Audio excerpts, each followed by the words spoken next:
Whoa, what's going on, cruisers? This your boy Aaron. About to start this process with you guys, and I'm gonna learn you how to go ahead and make a trip for a group of people, such as family, friends, and everybody else.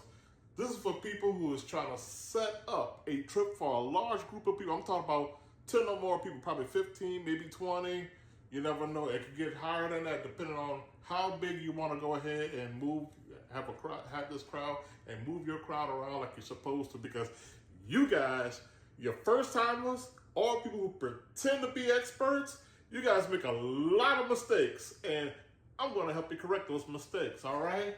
This right here, this series is for to move the crowd like a pro.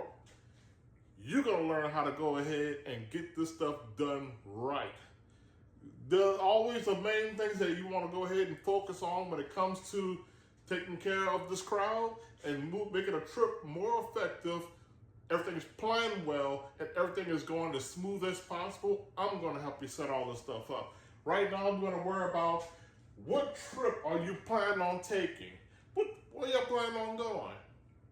Is it going to be a cruise? Is it just hanging out in town? Or whatever? We got to figure this out because you got to sit down with your group and find out what trip you guys want to go on. Number two, when is this trip? Because you got to worry about these people's schedule. People got to worry about work and stuff like that and try to find time to go ahead and get things handled. Number three, where are you taking this trip?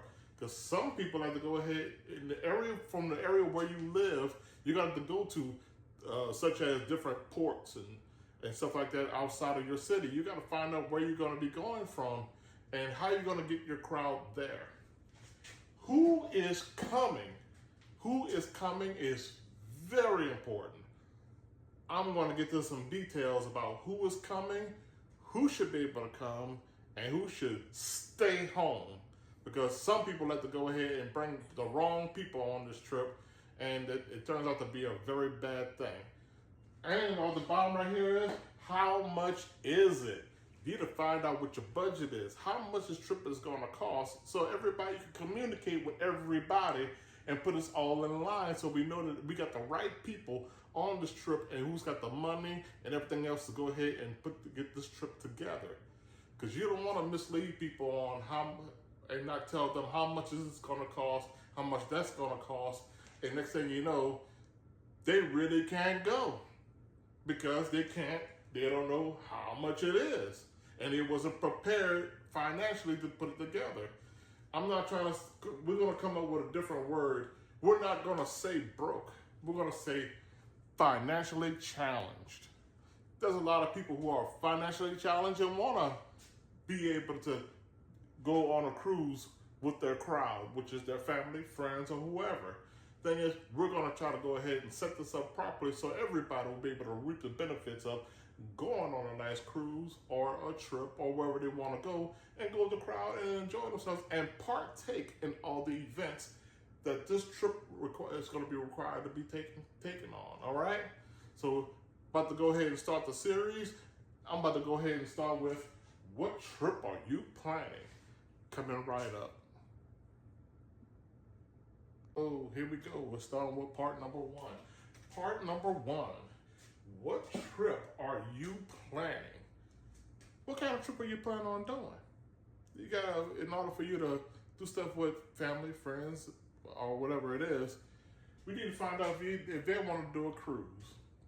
Cruise is always the easiest way to go because it saves a lot of money and stuff like that. You know, you could pretty much do everything on the ship. All your money goes into the ship itself. You just got to make sure you have enough money for to just hang out, drink, party, do whatever you want to do. Family vacation or family reunion. You can put that's 2 in 1. The thing is, it's either you're going to be your immediate family itself, or if you want to take the whole big family, which is grandma, grandpa, cousins, everybody, nieces, nephews, everybody who brought their kids, and you have a huge gathering. And that's always been the fun trips because the family trips, they always get down and have a great time. Business networking trip. Business networking is when A bunch of people who probably work at the same job, and owner, he's got a little fat pocket, so he decided, I'm gonna take these people out, these employees out, and let them decompress and get to learn more about each other, and not only that, but to show them that he's a person just like anybody else. And also networking. Networking is when you go out there for business and you see other people for the business, and you guys piece things together and try to communicate together and try to make a full-blown understanding of the things that y'all do. Networking is a good thing because it gives you a chance to go out, meet new people, find out what they're about. Together, y'all throw stuff against the wall, see what works, what doesn't work, what knowledge this person have, or skills this person have, and what they don't have. It's always seemed to be I saw a lot of trips that I run into, especially when they come to New Orleans, and because we host a lot of events, a lot of people come here to do a lot of business trips, and they bring a big crowd of people with them, and they're always trying to throw it on somebody to organize it who never did this before. That's the reason I made this, all right? Small events such as festivals and concerts. Welcome to New Orleans. This is how we get down out here. We host a lot of festivals and a lot of concerts. We have a lot of people that come to town, and there's always one person that's like, you know what, I'm gonna go ahead and grab a group of people, all my friends and family. We're gonna go ahead and go to this festival. Or if you're coming to catch some Chris Brown concerts, and a large group of women, y'all gotta come down here and wanna go ahead as a big group of ladies and wanna go catch a concert. Chris Brown, Usher, and Beyonce concerts. Right now we got Kanye coming to town. So there's always somebody who wanna go ahead and grab a whole big group of their friends and wanna try to organize their trip to come on down and have a great time here in New Orleans. Thing is, just make sure you know what trip you're planning, and you want to have a good idea of how you're going to set this up. You got to make sure that everybody is in agreement of what type of trip you're going on, trip that you're planning on, and how you're going to do it. Make sure that everybody have a complete understanding of, okay, everybody, let's take a vote. We got a cruise coming up. We can go ahead and go on a cruise. We got family vacation. If it's a family thing, you sit down with the family and say, hey, what we're gonna do? We're gonna just go down to New Orleans and hang out and just grab an event hall and just do whatever, or just go on Bourbon Street party or whatever. A lot of families do that down here for some reason. They just do it. Now, for the festivals and concerts, a lot of people like to come down here and partake in Essence Fest, Mardi Gras. A lot of people come from Mardi Gras because a lot of people say, I've never been to Mardi Gras before, but they come down with a large group of family and friends and come down here and have a great time with us. Have a complete understanding with your group of where you're going and see if everybody's on the same page with the rest of the group. Take a vote and find out if everybody's on. If everybody's on, you got something good going on. We're going to see y'all for the next one. Whoa, here's part 2. Part 2. When is this trip? When is this trip? When are we going to do this? What we're going to do is we got to find out who has vacation time. You want to invite a lot of people, and you probably might be one special person that you really want to come, but this person probably don't even have vacation time. You got to check with everybody to make sure they got vacation time. That's why you must communicate with everyone to make sure that they are available to be able to go on this trip. Communication is key. Is there a holiday or event happening? Some people like to go ahead and like to book stuff, book events, cruises, stuff like that. But a lot of people don't pay attention to the actual, whether it's the place or stuff like that, but they don't pay attention to the time or the event that's currently going on in that city where you're going. Or some people like to do it during the time that like to plan it during the time that the kids are supposed to be in school, or the kids still in school. Some people don't even remember that. Some people who try to plan this stuff don't have kids, and they just feel like, I'm going to just go ahead and spring it on a group of people who want to bring their children, but they forget these kids got school. They say, I'm not going to pull my kid out of school Why don't we plan around the time that they're out of school so my kids can be able to come on this trip? Communicate with them about timing. You got to be the right timing. Spring, summer, fall, or winter. That's always going to be the big one. Well, here in New Orleans, summer is at its highest right now. Right now, we're dealing with 100-degree heat. It's hot out here. For a lot of people who come from up north, they're like, oh, just 100 degrees. We do 100 degrees all the time. I say, yeah, but guess what? You're not doing 100 degrees with 100% humidity. It can be real tough on it, because the thing is, coming to New Orleans, as soon as you open up the door, it's like opening up an oven door. It's gonna almost knock you down. Plus, you don't worry about wearing clothes. Forget about it. Ladies with sundresses, just wear just a dress. Don't worry about the underwear, bra. Don't worry about it. Just wear sundress, hat, flip flops, and you good. Because anything underneath, you're gonna sweat out of it anyway. But watch yourself when you come out here in New Orleans during the middle of summer. It's hot out here. Now you got your fall and your winter times. It does get cold, and sometimes the crews and some events have to go ahead and throw stuff a little bit cheaper because it's right around wintertime and it's a little bit more quieter. But make sure you communicate with everybody else about when you're going to set this event up or this trip up, because all this stuff is important of when are we going to do this. Another thing is, if you're going to go ahead and you want to go ahead and you want to piece together a trip, you at least want to have them with a good, at least about a year, 8 months to a year, to give them time to get their affairs in order, to get all their stuff in order. Because for some reason, people like to try to spring it up at the last minute, 3 or 4 months away, thinking that the financially challenged could just go ahead and spring out and just do this, and they really can't. If you want everybody to really enjoy themselves, and it's got to be timed properly so everyone could get their affairs in order and get their funds and their finances and everything in order so they can be able to pay for this trip and be able to enjoy all the benefits of being on this trip. But you got to remember to communicate with these people, because not only with the first part one is when what trip you're going to be going on. The thing is, you got to find out when this trip is going to happen. So you got to communicate and everybody and all that, but you got to vote on it. Find out how many kids come in. What's a good time for people to go? Once everybody has voted, say, you know what, I believe I can shake it to this. I believe I can do that. Communicate with them so we can go ahead, piece that together, and make this a nice, easy transition so everybody will be on the same page and there will be no hiccups. All right, guys, let's move on to the next one. Made it to part 3. Part 3 is actually a very interesting but very sharp question. Where are you taking this trip?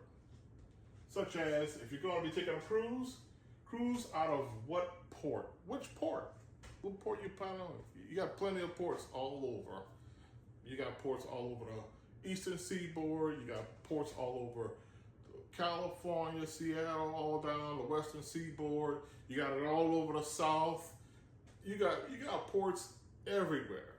The thing is, you need to find out with your family what type of where you're going to be planning on taking this trip out of, because that is very important. Thing is, if you wanted to take a Atlantic cruise, most of them is on that side of that seaboard. Pacific cruise is going to be on that side of that seaboard. If you're going to the Caribbean, it's going to be anywhere down south, like Florida, Mobile, Alabama, New Orleans, Galveston. All that are right there serves the Caribbean, and anything else is going more towards the southern part of the Gulf.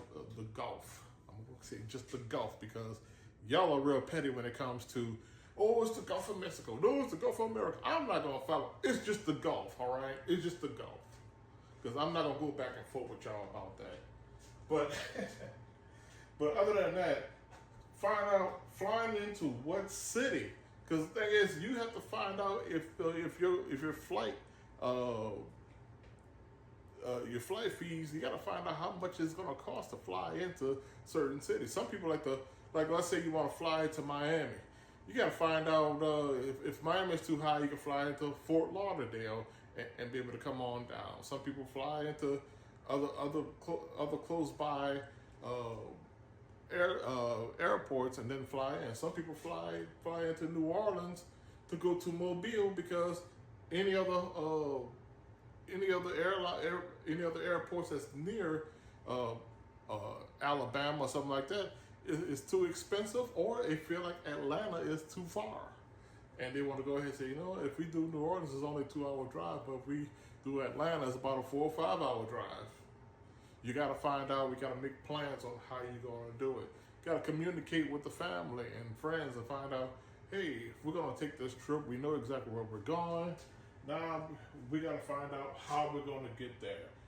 What port are we going to cruise out of? You got to sit down and check it all out, look at everything, and make sure it's all there. Especially if you're planning events and concerts and festivals and stuff like that. If you plan on doing all that stuff, you got to take in mind, where are we going to be going? How are we going to get there? You know, is it beneficial to go here? Are we saving money to go there and fly into here and drive into there, or fly into here and catch a ride there?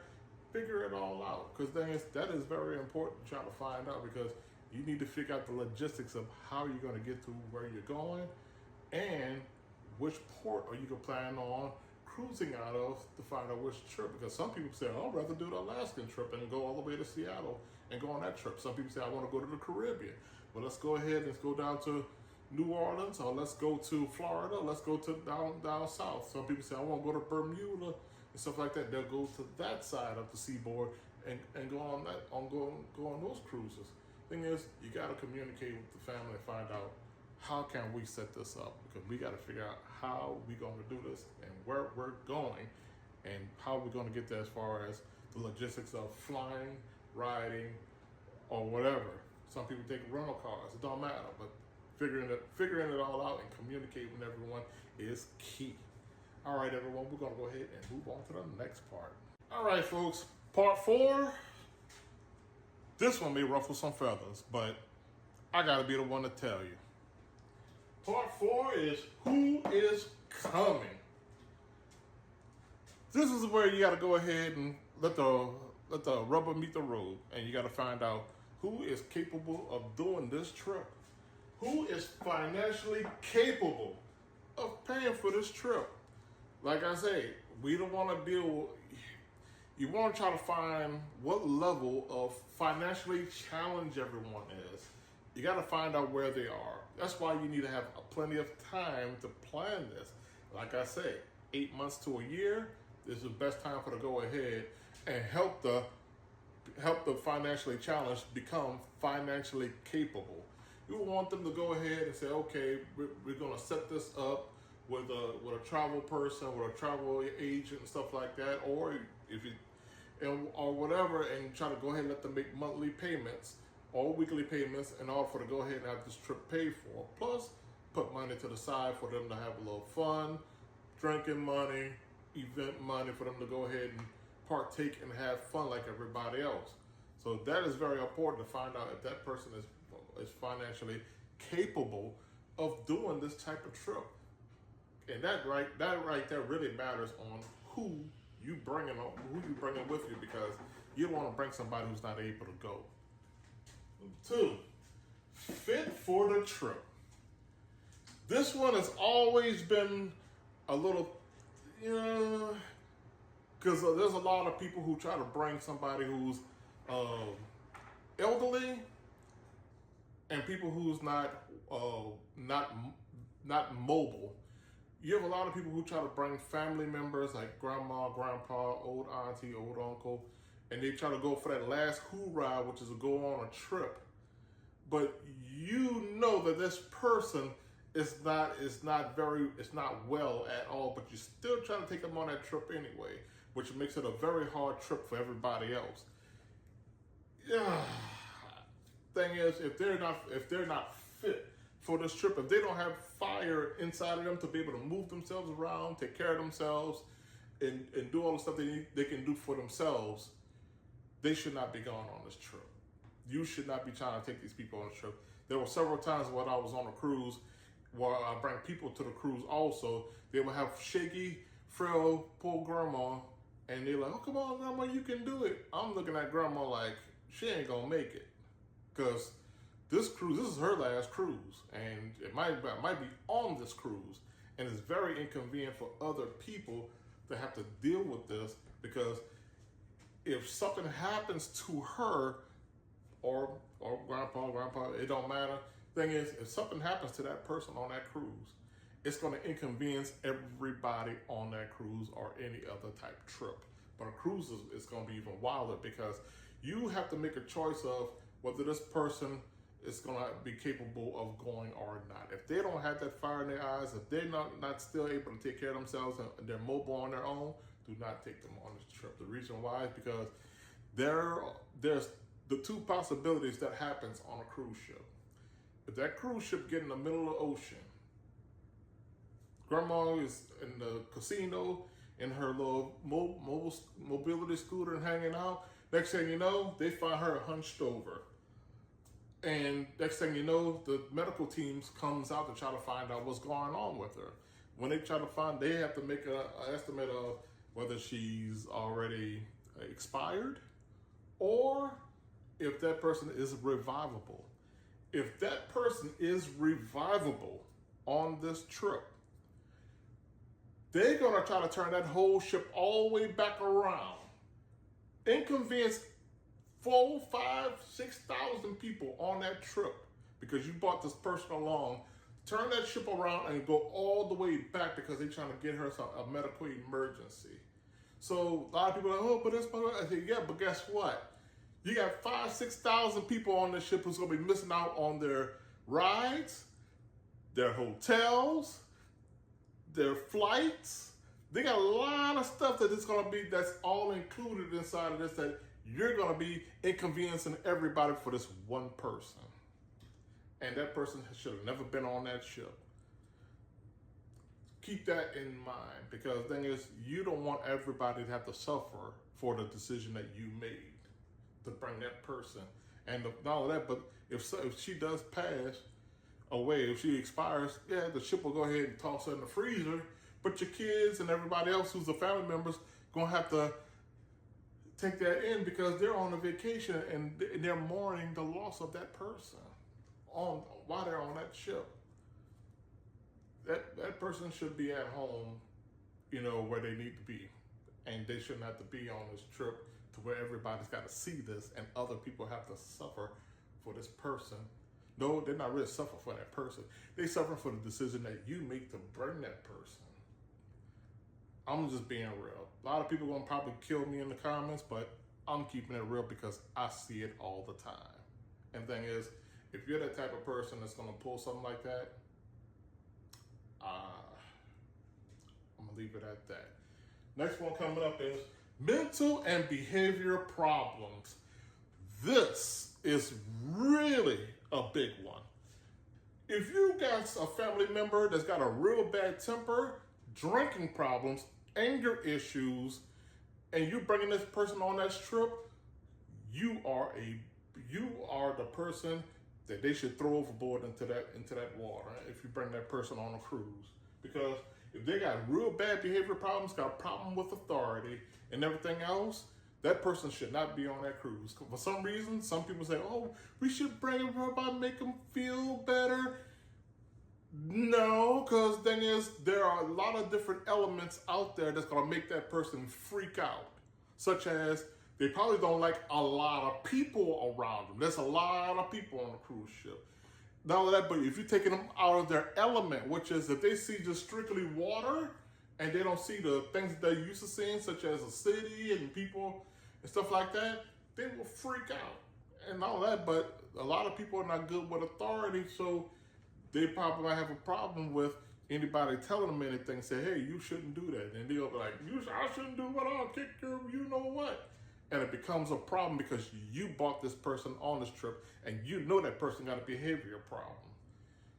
That stuff, it has to stop. That's the ones that always be the viral moments that show up on Facebook, TikTok, and all the social media, because Some people would go ahead and bring that person because some people love drama, and they know that this person is a ticking time bomb, and they will sit there and bring them anyway for just for the fun of to see what's going to happen on this trip. Especially if you got family members, where you got two family members that don't like each other, and you putting them in the same area where they can't stand each other. Ticking time bomb.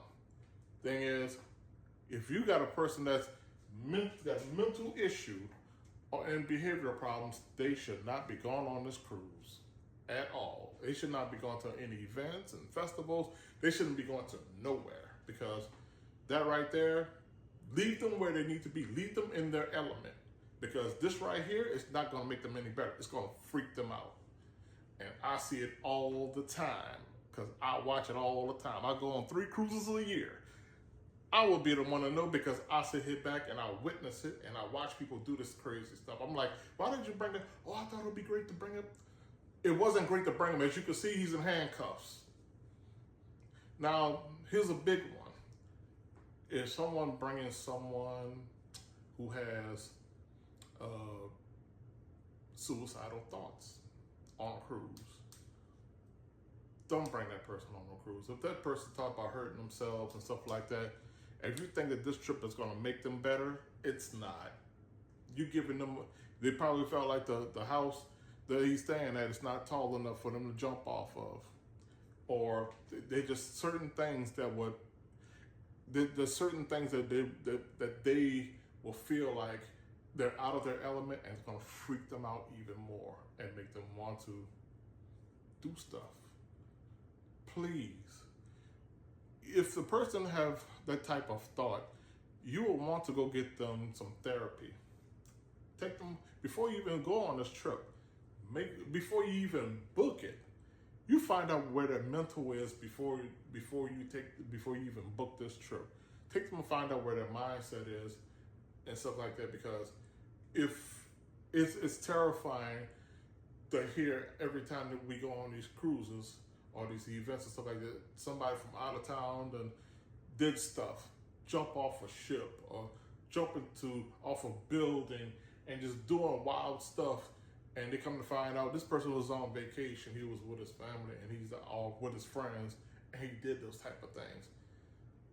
If you invite this person to go, and you want to make sure, and you made it final for this person to come along thinking it's going to be okay, and if something happened, it's on your head. It's your fault, because you didn't take time out to deal with the mental issues and the behavior problems. Sometimes people with behavior, if they're not that bad, you can go ahead and lay down groundwork on them and tell them, don't come on this trip if you're going to be acting like this, and that.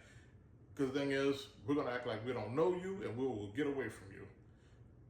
And sometimes they will go ahead and push themselves out. If I can't act a fool and act crazy, I'm not going. Well, good. Stay home.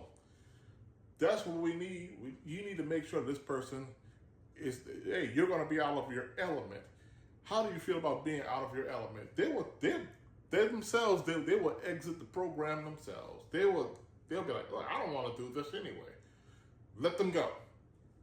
Let them go. People with mental issues, same thing. Hey, you're going to be outside of your element. Are you going to be okay on this?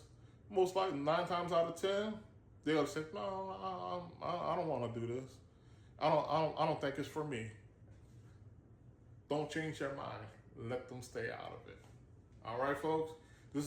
I know it's a hard one, but it gets even deeper than that when I got to come back to the subject again.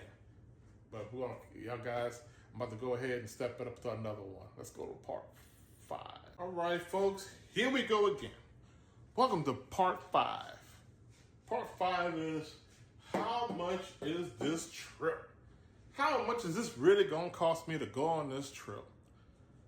Things you need to be concerned about is money for the event or the cruise booking. You got to find out how much this trip is really going to cost me. How much am I coming out of pocket just for to even get on this ship, or for to go to this event or concert? You need to sit down and say, okay, let's hash this out. Let's work this out. We need to find out how much this thing is going to cost us all together, And plus, we need to find out what type of payments that we can make to make it affordable, so we can make it financially capable for the financially challenged. So this right here is going to be a big thing. That's why you sit down with a travel agent or cruise agent or any type of event agent, and you sit down and you piece it together, and they will give you those options of, well, if you want this type of thing, they always will start at the top, and then they'll work their way down until you get to the cheapest thing that's available. And then if you find that the cheapest thing is available, if you still can't pay for the cheapest thing that's available, they'll break it down to monthly increments or monthly or weekly increments, so you can go ahead and make payments on it until it's completely paid off. So not only you have to worry about the actual booking of the trip itself, you have to worry about if you're going to another city, hotel, Airbnb, or some type of lodging. You need to find out where you're going to be staying at, because like I always warn everybody, whenever you fly into our city or any other city, before you go on a cruise, you better come the day before. I don't hear about, oh yeah, we did that, we come all the time on the same mark. And guess what? 50-50. 50% of the people do make it. The other half, whenever a flight is either delayed or canceled, they lost their money on that cruise because they didn't listen, or they thought that they can go ahead and pull it off, and they sit there and pray that they can get their money back. But if you don't have the insurance, or if you didn't book to the cruise company itself, you don't see that money. You don't see that money back. Sometimes if you book it through a cruise ship and you set up your transportation through the cruise ship and your flights and everything else, they will go ahead and try to go ahead and postpone it. They'll let you go ahead and book it for another date. But if you don't, because you're trying to be tight, kiss that goodbye. Because if your flight is canceled or delayed, you ain't getting nothing back. All thing you're getting back is another, you can go ahead and set up your transfer for you to fly back home or whatever. But other than that, you ain't getting your money back if you don't have it set up through the cruise company itself. Flight and transportation. A lot of people just go ahead and just decide. Some people like to go ahead and just drive. If you stay at least within 7 to 10 hours away, and you're with somebody who's a pretty strong driver, you're doing okay. But still, make sure if you're about 7 to 10 hours away, you still come the day before, because there are always situations that happen where car problems, sometimes there's bad accidents on highways and stuff like that that can really put a hamper on you trying to get here to get to wherever you need to go on your trip. So always come the day before if it's further out. Now, if you're about 5, 3, or 2 hours away, I can understand that. You can go ahead and just zoom right on in on the same day if you want to. But anything 7, 8 hours, 7, 8, 10 hours and out, unless you're a strong driver, I'm okay with it. But the thing is, other than that, come the day before, because we want you to come to town, go to your hotel, kick back, relax. Instead of having to go drive straight in, you're already tired, you're worn out. Now you gotta go stand in line to get on the ship. As soon as you get on the ship, you're wired because you're still trying to stay, your adrenaline is still going, you're still not able to rest or relax because you have not rested. I should know because I drove from New Orleans all the way to Miami on the same day, but I'm a professional driver. And when I got to that ship, I didn't even have a chance to do nothing but get on that ship. I didn't get no rest or nothing, and my adrenaline was still going. Once I finally had a few Guy burgers and a couple of margaritas, then I passed out. And I passed out for a good several hours. But thing is, if you're not a strong driver, I wouldn't consider it. Go ahead and come the day before so you can get you some rest, so you can be well rested for the morning that you can go on your cruise. Because the thing is, you don't want to start your vacation off already worn out. You don't do that. Next thing is excursions and drinks. Well, the thing is, let's go back to flight and transportation. Remember to go ahead and check out, when you do your flights, make sure that you book your flight very, very early. Once you then set up your booking for your trip, your cruise, the event, set it up very early, because the reason why you want to set up early, because it's the better deal. It's a lower price. The closer you get to it, the higher the prices will go up. But remember to do that. Same thing for your flight. Don't forget to go ahead and make sure that your transportation is solid. Because some people like to go to these big companies to set up the transportation to those big companies. You can go ahead and pay way in advance. Or you can be a service like me. It's no problem. You come. Because I'm a small business. I'll tell you, hey, call me 2-3 days ahead or 2-3 days before your trip, and I got you covered. I can do it that way because I have a whole team behind me. I have multiple vehicles, multiple everything, and we are set up for it. Right now, a lot of people are saying that I got the highest rating there is when it comes to service. I never got a chance to look because I'm busy working. But, so your flight, your transportation, that's going to be paid for. The thing is, you got to pay attention. Make sure you take time out to read exactly. Like if you see flyers and you communicate and stuff like that, make sure you know exactly what price you're paying. And this is another big thing. These people who this is really gonna be the one that's gonna kind of get me going. I'm trying not to make it into a rant, but there's people who take children on vacations, and when it comes to getting picked up from the airport or brought to wherever they need to go, they always seem to want to ask, oh, do I have to pay for my kid too?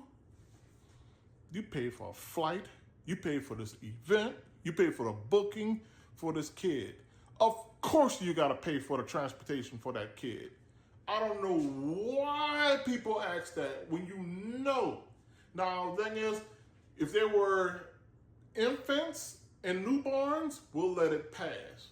But if they're walking and talking like any other company, they're gonna pay. Now, there's some companies, like the cruise ships, they will have a little event going on to where they'll let kids at a certain age, probably 5 and below, as long as they're in the cabin with the parents, they'll let it slide. But flights, I think it's 2 years old and younger, they'll let them fly, depending on which airlines it is. But other than that, you got to remember that you taking that kid on vacation. That kid is your burden.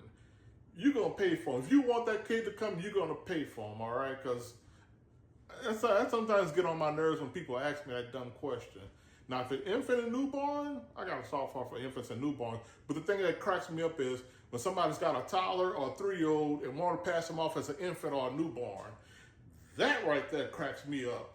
And sometimes I'll laugh it off, but I'm laughing it off sarcastically because that was a stupid thing that they try to pull, thinking that acting like they don't know what an infant and newborn is, but they have a walking, talking kid. Oh, he's an infant. Yeah, he's an infant. No, he's not. That's a full Roman toddler, or what's beyond older than a toddler, a kid. Don't try to pass them off as an infant or newborn if they're walking and talking. All right. All right. Excursions, drinks, and etc. Excursions. If y'all want to partake in some type of event, especially if they're first time going on a cruise, you want to make sure that they want to partake in. You want to show them all the excursions and tell them what the prices are to each excursion, because you don't want to go on a cruise and not be able to do nothing, because you go to these places and they got all these lists of things that you can do. Take time out to work it out with them. Sometimes they can work it inside the cruise booking and stuff like that, because if you have it on the actual website, it'll let you select that and be able to. They can go ahead and put it to their payment until it's fully paid off. Okay. Drinks. You gotta pay for them drinks. Ain't nothing like drinking on no cruise, cause trust me, I get down on the cruise. I even put a fund together for a cruise. I put at least $200 per day just for me to get towed up and forget that I'm on vacation. I highly suggest don't do it like I do it though, because I'm a drinker and I'm trying to stop. I'm trying to cut it down. But if I did do it, the most I would spend would be at least $100 a day. Or if you get the drink package, which is going to be equivalent, the drink packages will help you out. But make sure you have money for your drinks and etc. Because the thing is, you will want to go ahead and be able to have a good time, relax yourself, enjoy your time, and not have to worry about having to be concerned. It makes you want to reach out and grab somebody else's drink. Don't do that, because a lot of people that part of that group will want you to have a great time with them, because You don't want to sit back watching them have a great time and drinking, and you're not. The etc. is when you go on a trip and you have children or you have a significant other and they see things that they want to buy. You know, maybe a teddy bear, maybe some jewelry, maybe some candy, maybe this, maybe that. Stuff that's not part of the program, that's not part of it, and they want to go ahead and purchase it. Purchase cigarettes and all that other stuff, alcohol to take home with you, all that stuff. You got to take that in for instance, along with your funding, along with how much money you're gonna be spending on this actual trip. So you got to take it in mind of how much money I need to bring, because once that trip is paid off, you done figured out your transportation, you done figured out your flights, you done figured out your hotel. That's all taken care of. Now I gotta worry about how am I gonna party on this cruise.